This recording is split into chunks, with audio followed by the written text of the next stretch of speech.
मैं डॉक्टर चंद्रप्रभा पारे आज तृतीय वर्ष इतिहास के विद्यार्थियों को प्रथम प्रश्न पत्र में पानीपत के तीसरे युद्ध का परिणाम एवं महत्व के बारे में विस्तार से बताऊंगा। पानीपत का तृतीय युद्ध भारतीय इतिहास की एक महत्वपूर्ण घटना है। यह युद्ध न केवल मराठों के लिए बल्कि भारतीय इतिहास के लिए एक क्रांतिकारी मोड़ साबित हुआ।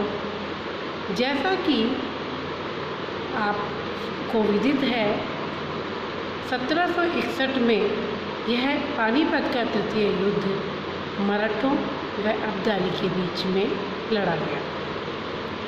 सेजवालकर ने पानीपत की पराजय को राष्ट्रीय पराभव माना है और लिखा है, राष्ट्रीय पराभव राष्ट्र के अच्छे गुणों के साथ अवगुण की ओर भी इंगित करता है। पानीपत की पराजय से मराठों में जो शिथिलता दृष्टिगत हुई वे आकस्मिक नहीं थी, वरन वे मराठा व्यवस्था में बहुत पहले से विद्यमान थी।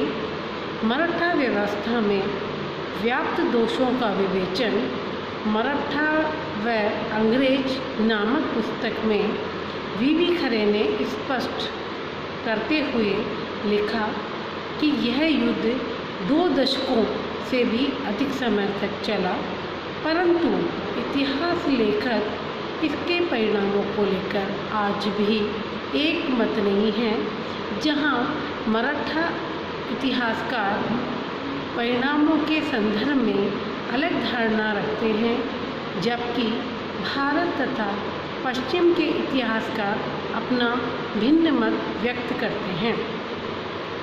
रजवाड़ों का विचार है कि पानीपत के तीसरे युद्ध से उत्तर में मराठा शक्ति का सर्वनाश हो गया और इसके कारण भारत में मराठा साम्राज्य की नींव हिल गई थी। लतीफ़ ने इस धारणा को समर्थन देते हुए लिखा, हिस्ट्री ऑफ द पंजाब में लिखा, इस युद्ध ने मराठों का महाविनाश करके एक आकांक्षी जाति के भाग्य पर मोहर लगा दी। पानीपत के संदर्भ में दिग्दे लिखते हैं, पानीपत में मराठा विपत्ति के परिणाम मित्रों और शत्रुओं से बहुत दिनों तक गुप्त नहीं रहे। भारत में मराठों का प्रभुत्व अब शेष नहीं रहा था। शांति के समय यह प्रभुत्व समस्त भारत में दृष्टिगत होता था, परंतु विप्लव में द्रष्टव्य नहीं था। इसी प्रकार उत्तर से अटक तक साम्राज्य विस्तार सिकुड़कर चंबल नदी के दक्षिण तक ही सीमित रह गया।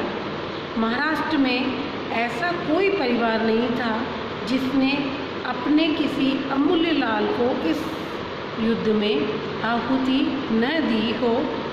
इस राष्ट्र का महाविनाश हुआ और मराठे दक्षिण तक सिमट करके रह गए। भारतीय इतिहासकारों ने ही नहीं वरन पाश्चात्य इतिहासकारों ने भी यह कहा कि इस युद्ध में मराठों को न केवल भारी जनधन की क्षति का सामना करना पड़ा, वरन युद्ध के कारण पेशवा के प्रभुत्व का भी अंत हो गया, जिससे मराठों की एकता समाप्त हो गई और मराठों में आपसी कलह और संघर्ष तीव्र हो गए। मराठा सामंतों में स्वतंत्रता की प्रवृत्ति जागृत हुई। हट्टन इतिहासकार ने भी पानीपत के तीसरे युद्ध को इसी प्रकार विनाशकारी बताया है। वे लिखते हैं कि इससे पूर्व कभी ऐसी संपूर्ण पराजय नहीं हुई और कभी ऐसी मुसीबत नहीं आई जिसने कि इतना भय व्याप्त किया हो। समस्त मराठों में विषाद और निराशा फैल गई। अधिकांश परिवारों को अपने संबंधियों के लिए रोना पड़ा और सैनिक विनाश ने तो मराठों की महानता को महान आघात पहुंचाया। किंतु कुछ ऐसे इतिहासकार भी हैं जो मराठों का पूरी तरह से विनाश नहीं मानते। उनका कहना है कि यह पराजय तो केवल एक झटका थी जिसने मराठों को अधिक उत्कर्ष के लिए प्रेरित किया। सरदेसाई इस श्रेणी के इतिहासकारों में प्रमुख हैं। उन्होंने लिखा है कि पानीपत की विपत्ति वास्तव में प्रकृति का प्रकोप था। इसमें धन और जन दोनों का ही नाश हुआ, लेकिन फिर भी कोई निर्णयात्मक राजनीतिक परिणाम नहीं हुआ। यह कहना कि पानीपत की विपत्ति ने मराठों के प्रभुत्व का अंत कर दिया, परिस्थितियों को गलत समझना है। वे लिखते हैं, मानव शक्ति के इतने विनाश ने भी कोई निर्णायक बात नहीं की। इसके विपरीत इस युद्ध ने तो आगे चलकर इस जाति के दो व्यक्ति नाना फडणवीस और महाजी सिंधिया को प्रमुख दौड़ में आगे कर दिया।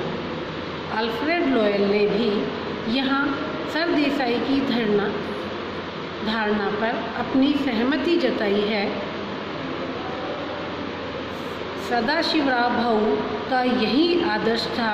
निसंदेह मराठे परास्त हुए, पर विजय अफगान भी शीघ्र ही भारत से लौट गए। अब्दाली भी दिल्ली की राजनीति को अधिक समय तक नियंत्रित नहीं रह सका। ग्रांट ड्रफ पानीपत की पराजय को लेकर अपने विचार दूसरे वर्ग का ही समर्थन करते हुए लिखते हैं, मराठों के दुर्भाग्य की शुरुआत पानीपत की पराजय से नहीं अपितु पेशवा माधवराव सिंधिया की मृत्यु से हुई। प्रोफेसर रॉलिंसन भी सरदेसाई के विचारों का ही समर्थन करते हैं। दूसरे वर्ग के इतिहासकारों के विचारों को संक्षेप में कह सकते हैं कि पानीपत की पराजय ने मराठों की आकांक्षाओं को सदैव के लिए विनष्ट करने के स्थान पर नवीन शक्ति व नवीन प्रेरणा की। पानीपत के कुछ दिनों बाद ही मराठा सत्ता यथापूर्वक समृद्ध होने लगी तथा 40 वर्षों तक उसका उत्थान जारी रहा।